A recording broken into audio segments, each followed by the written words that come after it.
Thanks to Opera for sponsoring today's video. So here in this box is a custom PS4 laptop that I bought from eBay. Now it actually looks really neat. The PS4 is built into a vintage suitcase style record player, and it's also upholstered to complement the looks of the PS1's great color scheme. The laptop latches shut with a buckle strap on the front, and the builder even added 2 additional fans to aid with the cooling of the PS4. And of course, it also has some RGB lighting inside. Now let's go ahead and open this massive box up and we'll check this thing out. So I'm not exactly sure how I'm going to open this thing up because, as you can tell, this box is absolutely huge.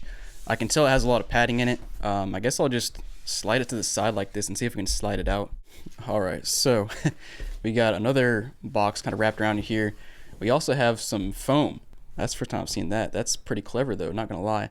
Probably just like an old mattress topper, I would assume, which is a little bit gross, but that's not a bad idea though. Did you know not using Opera as your default browser will cause you to never win a game of Smash again? Yeah, it's not true, but I figured I'd give you a scare, but really, why risk it? Just use Opera. I've been using Opera as my default browser for a while now, and it's because they have some pretty cool features built into the browser. First of all, you can pop videos out of the browser without any extra extensions or add-ons. So let's say you're watching my videos, but you also want to browse through the latest stock prices at the same time. As you can see, it's super easy to do.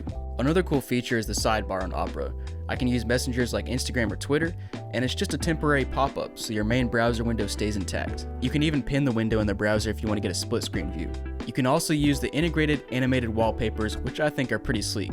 I'm going to select this Saul Goodman wallpaper because I'm a pretty big fan of Better Call Saul, and as you can see, we now have a nice view of his face on the home screen.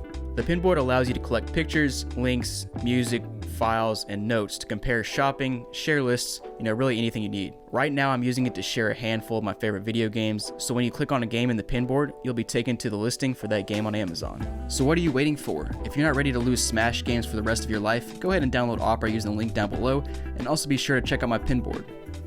So after wrestling with this package for a little bit, I finally got it open, and it actually looks really neat. It kind of smells good. I don't know why, but I just had to say that. But as you can see, it's kind of got like I mentioned, it's got a gray color scheme that looks kind of like the PS1.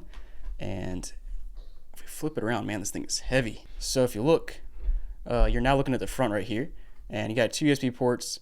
You've got your disc slot right here where you can slide everything in. You got a handle here, obviously, and here's the buckle I was talking about. So basically you unbuckle it and then you can open it up, and if you flip it over to the bottom, you can see 4 rubber feet, which is nice to see. Keeps it elevated a little bit, and this fan brings the air in from the bottom, and the buckle strap kind of goes all the way around. And then here on the left side, you got kind of a little something here. I'm not sure what this is, to be honest. I think it might be the speaker grill, but you got these kind of cool corner pieces. It's kind of like a retro record style suitcase kind of thing, like I mentioned earlier, which I think is pretty neat. And then the right side looks pretty similar to the left side, except it also has a button right here, which I believe is for the screen. And you can kind of control things with that button right there. And last but not least, we have the back side where you can see your power cord, which is a nice braided cable. So hopefully that helps it from getting too damaged, because it is hanging out the back. You also have an extra fan that comes out the back here. And I forgot to mention, but you can actually plug this into an external monitor or TV as well as the one that's inside of here, which is pretty neat. Hey, so I just wanted to pause real quick and tell you guys that you should check out my website. It's called jrobgaming.com. The link will be down below. I sell video games and consoles. I also buy video games and consoles, and I have a new mystery discount code every single day if you sign up for my newsletter. So if you're looking to buy or sell, go ahead and check it out. So I think I have a bit of a better angle here. Let's go ahead and open this up. Now this buckle actually looks really neat. Oh, it's actually like a high quality metal buckle. That's legit.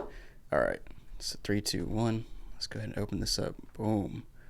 All right, so we got a little towel here, I guess, to help protect the screen. A couple microfiber towels. And we got this kind of cool wood grain finish here. Let me go ahead and get you a better look at this. So here's a little bit of a closer look at the custom PS4 wood grain. It's really neat. I like the contrast between the light wood and the darker wood. You've got a hole right here for something. Can't tell exactly what that is. And then over here on the right side, you have a hole where you can put a PS4 controller. So it fits down like that. And then you take your other wood grain piece right here and you slide it on top. All right, there we go. It fits a little bit better now. And then you got a little tab. You can take it out. And it's got a nice soft padding there. You got your PS4 controller. And I believe this is actually the 20th anniversary PS4 controller. I'm not sure if you guys remember when the 20th anniversary PS4 came out.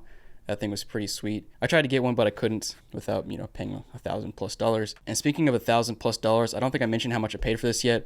I'll throw it up on the screen. Let me know down below if I paid too much. But let's go ahead and just get a closer look at everything here. So, like you saw earlier, got 2 USB ports right there. Got your disc slot right here. Got your handle with your buckle, which the buckle is a really nice touch, to be honest. And then up above the wood grain, you have your screen, which I think still has a screen protector on it because it's got some bubbles on it, but we'll try to take that off and see if that fixes that. One of the other cool things is the hinge over here, which actually looks pretty heavy duty. And of course you have a couple of cables going right here for the screen. The screen is a little bit wobbly. I think it's so you can adjust it up and down, maybe. I'm not sure. I don't remember if you said that or not, but we'll play around with it and figure it out. So I got things sorted out a bit. It looks a little bit cleaner now. I do need to tighten up a couple screws there, but let's go ahead and turn this bad boy on. And boom. I don't think there's actually a physical turn on button here. I believe you have to turn it on from the controller, and then same with the eject button. You have to eject it from the menu. And let's see if we can get this display on, because clearly, there it is. Cool. Only downside to the video is that the screen is a bit glossy, so it kind of reflects. Hopefully once it's already all the way on, it'll look a bit better. All right, and there it is. We got some pretty loud speakers. Not gonna lie, the speakers are actually really loud. I need to turn those down. Controls are over here. So not gonna lie, the screen does appear to be a bit crooked. I'll mess with that a little bit later to see if we can fix that. But as you can see, PS4 is working great so far. And let me test out this fan back here. Actually, the fan's not on. I believe he said that once it hits 30 degrees Celsius, that's when the fans turn on. So let's go ahead and try to, I guess, boot up a game. So I've got a classic here, the Uncharted collection that we'll put in. And here we go. So it is booting up. I know the contrast and brightness looks a little bit off on the screen right now. I just went ahead and turned the brightness up so that hopefully it shows up a little bit better on the screen. Just know that it does look better than what it shows on the camera, but you know, it is what it is right now. So the screen is a 1080p screen, and to me it looks pretty crisp. You know, on the camera you're looking at right now, the colors actually don't look that great, but trust me, I'm looking in person and they actually look pretty crisp, look pretty vibrant. And we haven't kicked in the external fan yet, but I probably need to actually play a game for that to kick in. But I mean, so far so good. Let's try to connect to the internet and make sure that works. So as I was connecting to Wi-Fi, the external fans actually did turn on. So the one on the bottom brings air in, and the one on the back brings air out. And actually just a couple seconds ago, they turned back off. So I guess they're doing their job. And so the next thing I want to do is actually open the top up and take a look at the inside and just see what's going on in here. And I don't know if I mentioned it yet, but this is like a legit wood grain finish. So he said if it gets dull, you can actually use some wood, wood polish, and kind of spread it on here to glossen it up a little bit, which I might do. But I mean, so far so good. This is a pretty cool console. I paid a lot of money for it, so I'm not sure if it was worth the money or not, but it's definitely a cool concept. And I haven't showed you the RGBs. You can see a couple lights down there. Obviously it'll be more clear when the lights are off. So your first set of RGB lights are around the screen. So we turn them on, you can see it's green. I can change to red, blue, white, whatever. And there's also another set of RGB lights inside the console that'll show in the disk drive and out the back. So right now on the camera you can only see them down there, but they're inside the console. So let's go ahead and take the top off and see what's inside. So we're back to the top-down view. I'm honestly not sure what this little light right here does. Maybe it means the console is on. Not sure, but it looks like it's pretty straightforward to take this thing apart. We have 1, 2, 3, 4, 5, 6 screws to take the wood grain off on top. So let's just try this out and see what happens. Hopefully I don't break anything, but I don't think I will. All right, so screws are taken out. Let's go ahead and see if it pops off. Maybe, hopefully. All right, so the top is coming off. It looks like the fabric on the side is kind of attached, so I don't want to get too crazy with it. But as you can see on the bottom of the wood over here, you've got a nice tracing of RGB lights. You got a little standoff here for, actually that's just the LED. So I guess that LED that pops through the wood is just to indicate that the RGBs are on.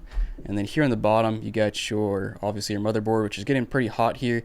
And I'll be honest, I think these fans, the external fans, are doing their job because periodically they turn on and then they turn back off a couple minutes later once it's cooled down. You got some, some electrical tape in here to hold things down. So overall, it looks like the PS4 motherboard is still intact, how it was normally. So you get your disk drive on the front, all your I/O ports in the back, and then you have your power cable that comes in here, which I guess somehow gets tied into something here that goes to your screen and your PS4, which is pretty cool. And then there's also a little USB plug right there. Actually, that just looks like a power strip. I guess that's one way to do it. So that's just a power strip right there.